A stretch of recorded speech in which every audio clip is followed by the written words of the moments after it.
Hey there, ladies and gentlemen of YouTube. Heavy Hammer Bushcraft back again. Uh, the weather has not been kind recently to Tennessee, so I have not been able to get out and do the things that I have wanted to do for this channel. Uh, we went from 60s and 70s to tornado warnings and tornado watches and tornado sirens going off all around us to snowstorms and then finally to flooding. And well, nothing has dried out yet, but it is getting there finally. We have a beautiful day today where it's 65, 70 degrees and sunny. So, with a little luck, not too much longer, we'll be dried out and I can actually get out and do some stuff. If I tried to now, I would probably slide off the side of a hill somewhere. It's just that wet here. So, that being said, I had a couple of questions posed to me actually in real life, a couple of discussions that I've had recently about bushcraft and whatnot, and I kind of wanted to share those here with you since I haven't done anything in a while, and I want to, I just need Mother Nature to get back on her meds and cooperate. So, you know, um, hopefully the person that I was discussing this with is watching this video, so they can get some additional answers for what I gave them already. But I was asked what I do when I go camping by myself, and not like what do I do as far as set up a tent and pick a campsite and set up a fire and all that stuff, because that's the basics. You're going to eat some food, you're going to have a fire, you're going to set up your tent, you're going to make your shelter. They meant like, what do you do? Because especially spring and the fall when it gets dark earlier and it doesn't get daylight till later, there's a lot of free time to kill in there where you can't really do much because it's pitch black out. And even if you go, you know, midday, it doesn't take you generally, unless you're completely building a shelter from the ground up, it doesn't take you all day and all night to build a shelter and get some sleep. I mean, it has taken me quite a while, some situations, but as a general rule, it doesn't take all day. So, what do you do? What do you do to pass the time? Well, obviously, you cook some food and you eat. That's something you're going to need to do. Once you get your shelter built, you get your fire set, cook some food, eat something. Um, Now, I mentioned a lot of times, bushcraft, and I've said this before in previous videos, is the crafts of being in the woods and living in the woods and whatnot. So, working with wood and making your own utensils, your own spoons and stuff like that, it's always fun. Get a cheap set of carving knives. I mean, this set is probably not in the best condition because I have not used it in a while. Yeah, that one's a little crusty. I'm gonna clean that one up. But just a pull knife, a push knife, and a hook knife. That's really all you need. You can carve Cuscas, spoons, pretty much anything you need to carve, or anything you want to carve that's not tent stakes and such with those, and get a fairly nice result. It's good to practice with them. Bring a set of those with you. Carve some spoons, carve a fork. Heck, hey, bring a Swiss Army knife, a good one with a few different options on it, and watch Felix Imler before you go. Promise, the man will give you projects for days. I'm not big on bringing a lot of electronics and electrical stuff with me.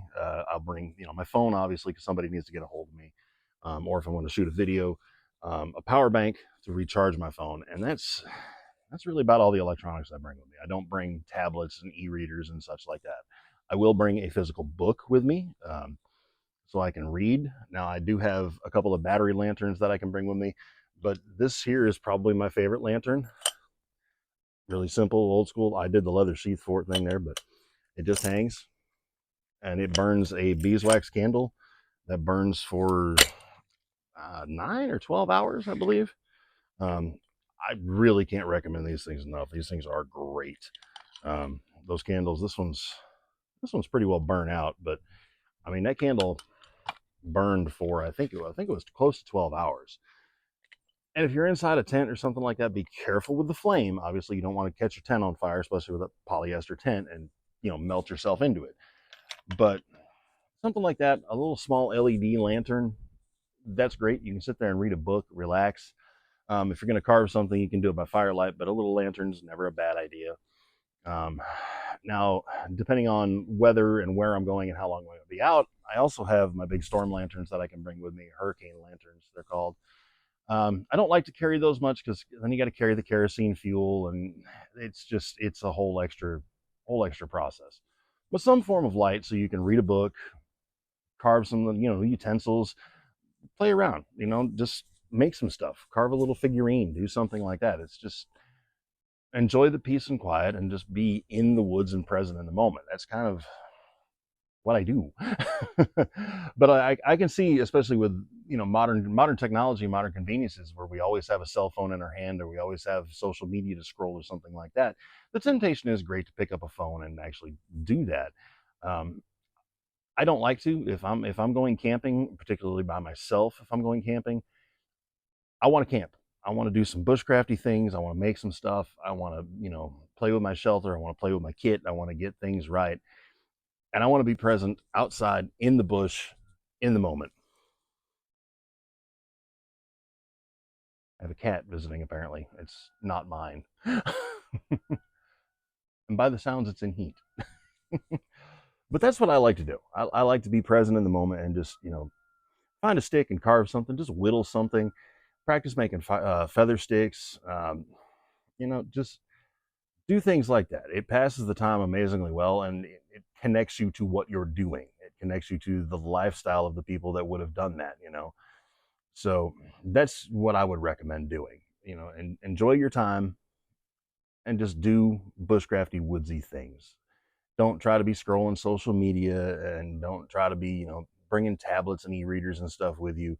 Bring a physical book. There's something very relaxing about just sitting down with a physical book and reading it.